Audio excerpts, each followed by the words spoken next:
You knew it was coming, the Kawasaki KLR650 review. We're going to talk about why I think this is such an important bike in the history of motorcycles, but especially adventure motorcycles. We're going to talk about some of the ins and outs of the motorcycle if you're going to own one. I'll talk about comparisons to similar bikes. I'll talk about the mission of this bike, what is it really built for.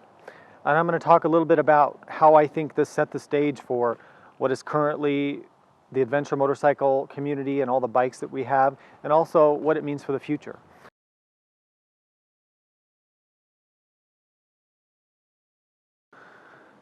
So my background with KLRs is that I've had 6 of these bikes over the years since I started riding.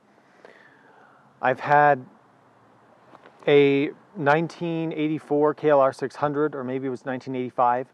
I had a 1993 KLR650.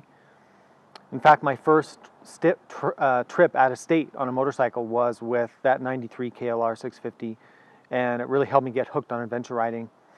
And then I was very grateful and very fortunate that my dad bought me a 2004 KLR650 as a kind of a high school graduation gift.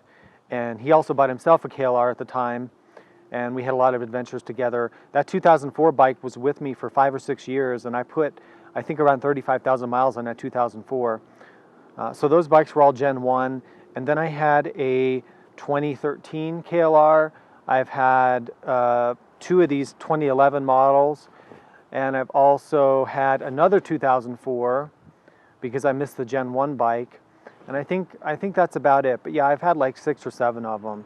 So why I've had so many, I'll kind of answer that throughout this video.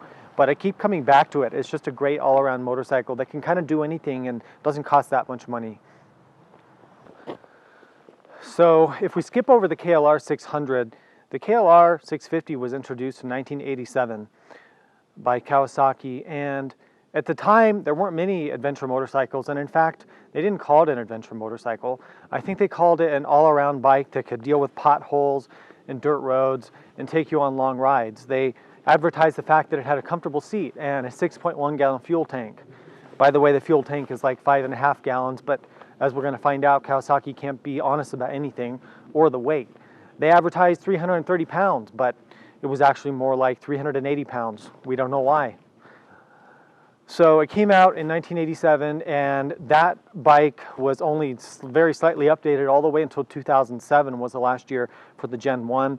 And then of course they brought out the model, the style that a lot of you are familiar with because they kind of took off after the adventure craze really took off around 2010, which is the second generation bike which Kawasaki brought out in 2008.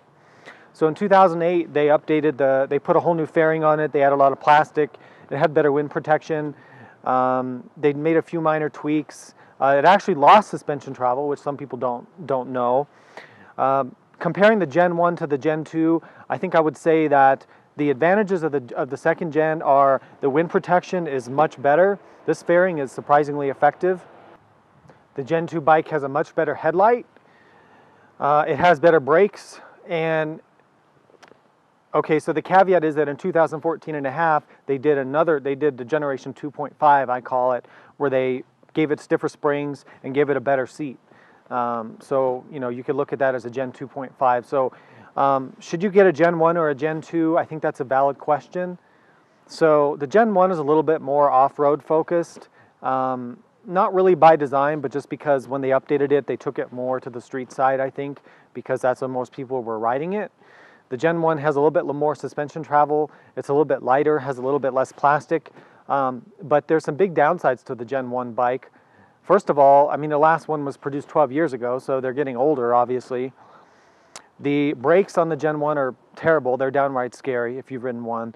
The windshield doesn't really work well at all on the Gen 1 bike.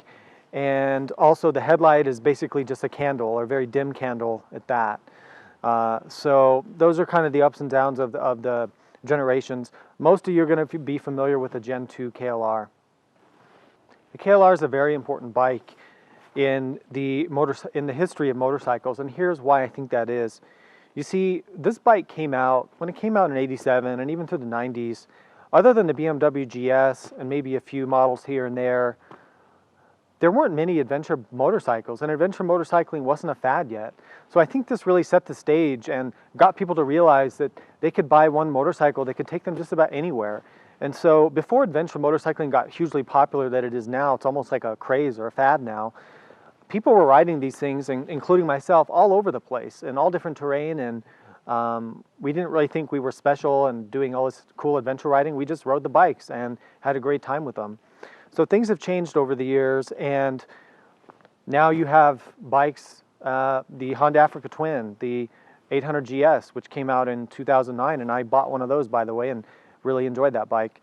Now you've got the KTM 790, you've got the Tiger 800s, you've got a Tenere 700, which I'm really excited about. So the landscape has absolutely changed. People's expectations have changed. Technology has changed dramatically. So why are we even here talking about this bike? Well, I wanted to honor the history of this bike, considering that Kawasaki finally discontinued it in 2019, was the last model year. And I wanted to talk about why I think it's still relevant for a lot of people. So for $3,000 or $4,000, you can go out and buy a bike like the one you see here in my video, and you can ride it anywhere. It can cruise at 75 on the highway without too much trouble. It can go off-road, you know, most places that the average person wants to go, fire roads, Jeep trails, things like that. And it's fairly comfortable. It has a big fuel tank. It has decent wind protection. And again, it's cheap relative to other bikes. So that's why it's still relevant. So what are some of the downsides of the bike? Well, I mean, you're looking at 80s technology. I was born when this bike was being designed. I was born in 1984. So you've got a carburetor, you've got a big heavy lump of an engine that makes like 32 horsepower. You've got a bike that weighs over 400 pounds on the Gen 2. The suspension is very, very basic. The instruments are very basic. It vibrates. It's a single cylinder, but I would say that for a single cylinder, it's smooth. If you compare this to a lot of other single cylinder bikes, this one's smoother. So let's talk. So I was talking about downsides. So let's just talk about some of the main things that you hear out there with KLRs and kind of cover some of this. So number one, do they burn oil? Yeah, a lot of them do burn oil. When they came out with the Gen 2 bikes, they did something with the oil ring.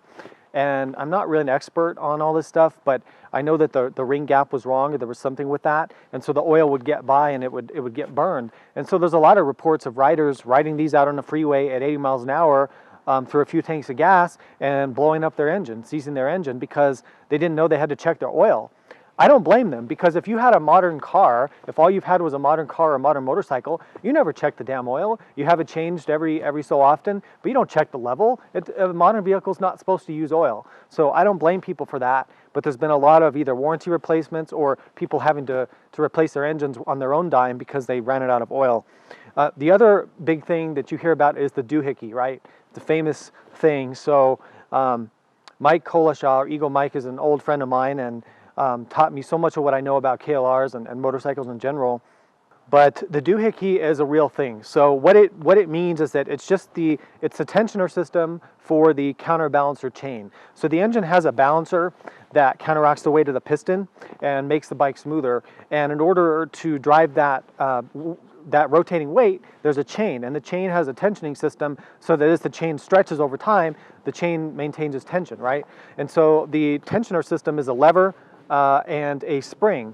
And on the Gen 1 bikes, the lever was faulty, and it would just snap. And a lot of times you'd have pieces of the tensioner lever, or the doohickey as people call it, sitting down in your engine and possibly causing problems. Also, you wouldn't be getting the correct tension on your balancer chain anymore. On the Gen 2 bikes, they improved the lever design so that the levers weren't snapping as much, but then they screwed up the spring. So the length of the spring on the second gen KLR is wrong, and so it can't tension the system. So I don't really understand Kawasaki's thinking. I think basically they just don't give a shit. They sold a crap ton of these bikes for whatever they charged, and they just didn't care to update it. Some of the Kawasaki guys from USA told me that the Kawasaki, the brass back in Japan, didn't want to go through all of the work of re-engineering stuff on a bike that they didn't really get what the point of it was. I mean, like I said, when Kawasaki Japan put this bike out there, they didn't really expect that people would be using it in a serious off-road fashion. So I think they knew that it wasn't going to last forever. They gave you what they gave you, and they weren't going to spend a lot of money engineering it. Other companies like KTM or pretty much any other manufacturer, they would make continual improvements to their models, but for some reason Kawasaki doesn't seem to care about doing that.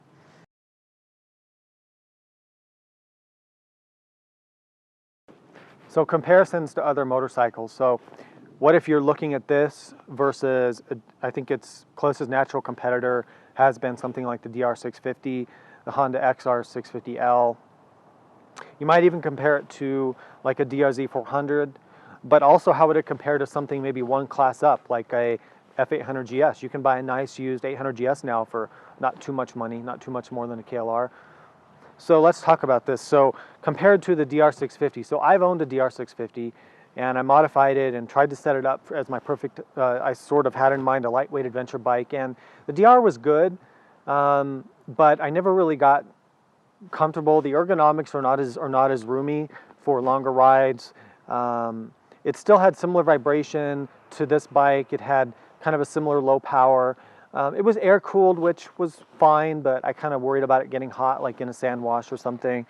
I just didn't really mesh with the DR. The other thing that I would say on the DR is that it has its own built-in faults that you have to address, although that's another video. Well, with the KLR, right off the bat, you get a big tank, you get a big wind protection, big fairing, you get full instrumentation, which the DR has just like a speedometer, I think, and a trip meter, and it's really crappy. And you've got the same crappy headlights. The brakes on the DR are a little bit better.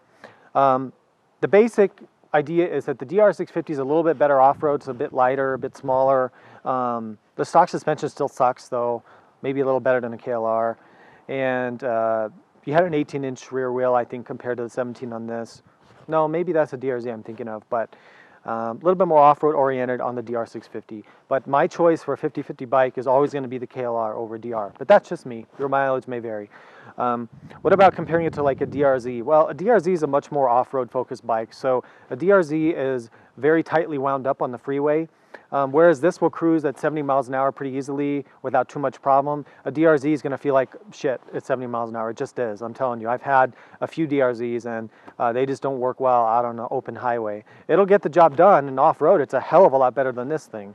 You get pretty decent stock suspension on a DRZ, and the parts are widely available for those bikes, you know, large tanks, all the stuff you want to do to DRZ. That's a great platform. It's still old school, still carbureted, but it's something to consider if your riding is more focused to off-road. Now, if you want to look a little bit more towards the road side of things, you could look at something like an early 800 GS. Those came out in 2009, and some of the earlier ones are getting more affordable now, so should you consider that? I would say yes, you really should. You get a twin-cylinder engine that's really super, much smoother than this, although still a little buzzy compared to a modern adventure bike. It's not that much heavier than this. It handles kind of similar. Maybe feels a tiny bit larger than the KLR, but it's much more fun to ride because you've got that twin-cylinder engine, much better chassis, suspension.